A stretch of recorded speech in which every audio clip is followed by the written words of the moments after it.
जब तक हम बराबर नहीं होते हैं, यानी कि जब तक कोई भी स्वेच्छा से ब्राह्मण क्षत्रिय वैश्य ये ना कह दे शूद्र के लिए अब कि मैं अपनी बेटी तुम्हें देने के तैयार हूँ, आइए मेरे साथ बैठिए, तब तक उन्हें पिछड़ा माना जाएगा। और वो दौर आज तक है। तो ये आरक्षण में क्रीमी लेयर, तो कुछ जातियां सचमुच में ऐसी हैं जो पीछे हैं, मैं मानता हूँ, लेकिन उसका मतलब ये नहीं है कि क्रीमी लेयर उसमें लगाएंगे तो वो फिर वहीं आ जाएंगे। अगर आपको लगता है कि जैसे मदिंगा जाति है, बंजारा जाति है, घुमक्कड़ जातियाँ हैं, वाल्मीकि है, मोची बुनकर हैं, बहुत सारी जातियाँ हैं, अगर वो पिछड़ी हैं तो आप उनका सर्वे कराइए कि पिछड़ी क्यों हैं। आप सरकारी स्कूल बंद कर रहे हैं, जबकि सरकारी स्कूल में गरीब बच्चे जाते हैं जिनके पास फीस नहीं होती, और प्राइवेट स्कूलों में 10-10, 20-20 हज़ार, 50-50 हज़ार फीस होती है, तो वो कहाँ से पढ़ेंगे? और जब पढ़ेंगे नहीं तो वो सामाजिक पिछड़े ही रहेंगे और आर्थिक भी पिछड़े रहेंगे। अब आप ये कहो कि जी इन्हें जिनको मिल गया है, जो अमीर बन गए उनका काट के इनको, तो ऐसा नहीं हो सकता है। वो डिसीजन गलत है। प्रधानमंत्री ने भी खुद कहा कि ऐसा नहीं हो सकता है, हम अध्यादेश लाएंगे। तो चमारों के विरोध में उतर गया। कल देखिए चंद्रशेखर के साथ क्या हुआ। देखिए, विरोध और समर्थन इसका क्या है? जिस व्यक्ति को किसी चीज़ के बारे में नहीं पता होती है और जब वो सुन के ये डिसीजन लेता है कि मैंने ऐसा सुना है, तो फिर वो विरोध में उतर आता है। कोई व्यक्ति उनसे कहता नहीं ये अच्छी चीज़ है, तो हो सकता है वो समर्थन में जाते। अभी उन्हें पता ही नहीं है। अभी जब तक वो लोग पढ़ाई पर ध्यान कम देके अपनी सरकारी नौकरी की तरफ ध्यान देते हैं कि बस 10वीं 8वीं के बाद में हमें सफाई की नौकरी मिल जाएगी, और वो भी मिल नहीं रही है। ये मांग करिए कि पहले आप हमें शिक्षा दीजिए। आप उन लोगों को कहते हो कि वो कम पढ़े लिखे हैं, अनपढ़ हैं, आप ऐसा उनका बेइज्जती करते हैं सामाजिक तौर पर। अनपढ़ लिखा नहीं कह सकते ना, मैंने ये कहा कि पढ़े लिखे। हमारे किसी भी भाई ने ये नहीं कहा कि वो कम पढ़े लिखे हैं, किसी ने नहीं कहा। संघर्ष करते हैं, सुबह उठते ही पूरे देश की सफाई करते हैं वो। इसमें कोई शक नहीं है। अगर हमारा देश स्वच्छता में जाना जाता है तो सिर्फ हमारे भाइयों की वजह से जाना जाता है, क्योंकि वो सुबह उठ के वहाँ पहुँचते हैं। लेकिन अगर वो भारत को स्वच्छ करते हैं तो उनके घर में स्वच्छता कौन लाएगा? उनके घर में स्वच्छता आएगी पढ़ाई लिखाई से, और उनके पास में इतने पैसे, इतनी फीस नहीं। क्यों? क्योंकि बड़े जो टेंडर दे रखे हैं वो तो बड़े लोगों को दे रखे हैं। 20-20, 60-60, 70-70 हज़ार तनख्वाह तो वो ले रहे हैं, और उनको दे रहे हैं कितने? 10 हज़ार। बहुत सारे लोग जो वाल्मीकि लोग हैं, सफाई का काम कर रहे हैं, वो 10-10 हज़ार रुपये में झाड़ू लगा रहे हैं, जबकि उन्हें पक्का करके, बल्कि उन्हें एक MLA MP की बराबर वो दी जाए, तनख्वाह दी जाए। ये दबाव में कर रहे हैं, मर्जी से कर रहे हैं ये काम? नहीं, उनकी अपनी मर्जी से कर रहे हैं। दबाव, इंडिया में दबाव कहीं भी नहीं है। अगर कहीं है तो फिर बाबा साहब ने कहा जहाँ मान सम्मान हो, जिस घर में मान सम्मान हो घर छोड़ दो, जिस शहर में हो शहर छोड़ दो। आपको लगता भी है कि स्टेट में हमारे में ऐसा है तो स्टेट छोड़ दो, कहीं कोई एतराज़ थोड़ा ही है, कहीं भी कोई जाके। पीएम मोदी जी ने कहा था 2014 में कि जब सीवर में उतरता है सफाई कर्मी तो उसे आध्यात्मिक सुख की अनुभूति होती है। वो तो प्रमोट करते हैं इस काम को मोदी जी। मोदी को आप क्या समझते हैं? देखिए, जितना व्यक्ति पढ़ा लिखा होगा वो अपने पढ़ाई लिखाई के मानसिक स्तर से वैसी ही बात करेगा। अगर कोई व्यक्ति PhD होता, IAS PCS होता, तो वो उस तरह की बात करता। अब एक अनपढ़ आदमी, कम पढ़ा लिखा आदमी इसी तरह की बात करेगा। हम संविधान के मानने वाले लोग हैं। संविधान में ऐसा कोई प्रावधान नहीं है, लेकिन ऐसा प्रावधान पहले हो चुका है, क्योंकि पहले पंजाब में हुआ, लेकिन हरियाणा में भी हुआ, पंजाब में भी हुआ, लेकिन ऐसा प्रावधान नहीं है। पहले ये अनुसूची थी कि ऐसा कर सकते हैं, लेकिन उसका कोई आधार अभी तक ऐसा नहीं है कि किया जाए। लेकिन अगर क्रीमी लेयर लगनी है तो फिर सब चीज़ पे लगनी चाहिए, हर क्षेत्र में लगनी चाहिए। हम तैयार हैं। और सबसे पहले आप उसमें जुडिशरी में लगाइए। वहाँ तो एक ही जाति के, एक ही खानदान के, एक ब्लड के ही बनते चले आ रहे हैं, तो वहाँ क्रीमी लेयर कौन लाएगा?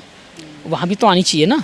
लेकिन हमारे पास क्या देखते हैं? देखिए, जो लोग कल तक इनको कम से कम मजदूरी कर कर इनके बच्चों का पेट पाल रहे थे, आज वही लोग ऊंचा उठने लगे हैं शिक्षा की वजह से।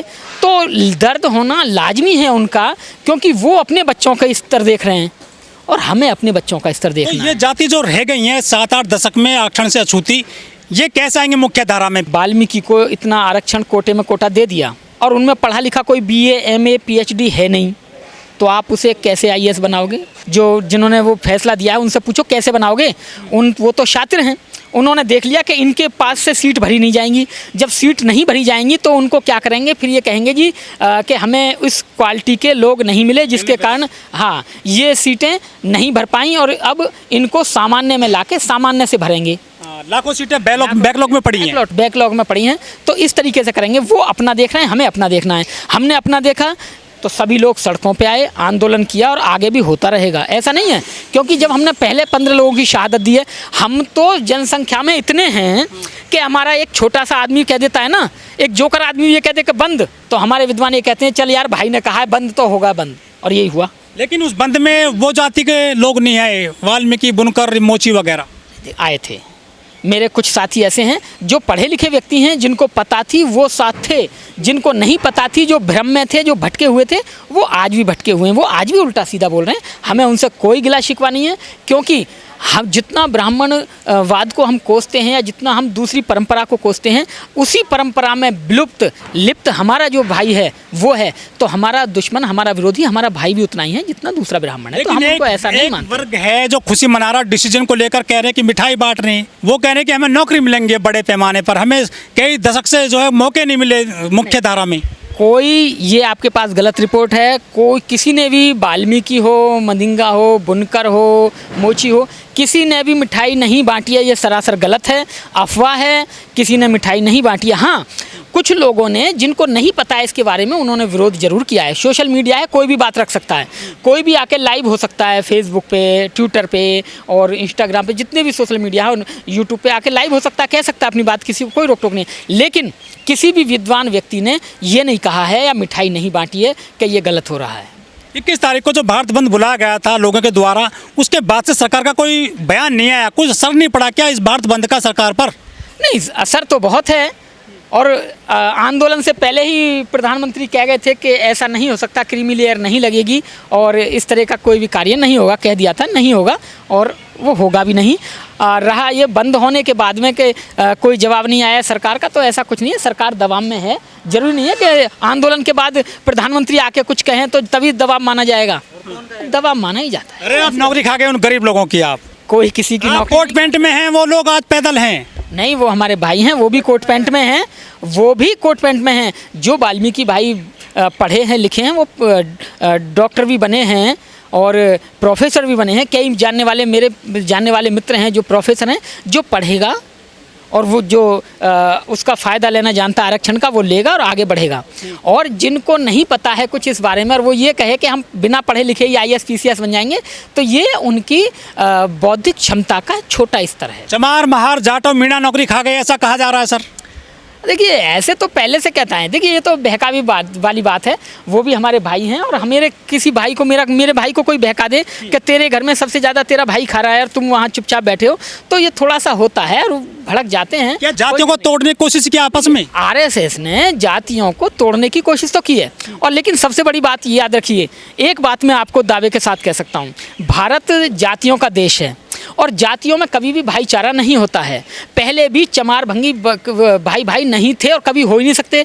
क्यों? जातियाँ छोटी नीची होती हैं। ये एक मंजिला है, इमारत है, सीढ़ी है, और सीढ़ी वाले लोग ऊपर से वाले के पास नहीं जा सकते। तो ऐसे कौन सी मंजिल पर है सर?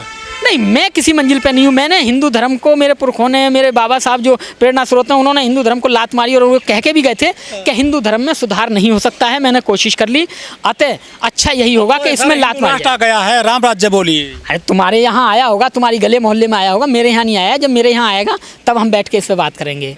कोई राम राज्य नहीं है,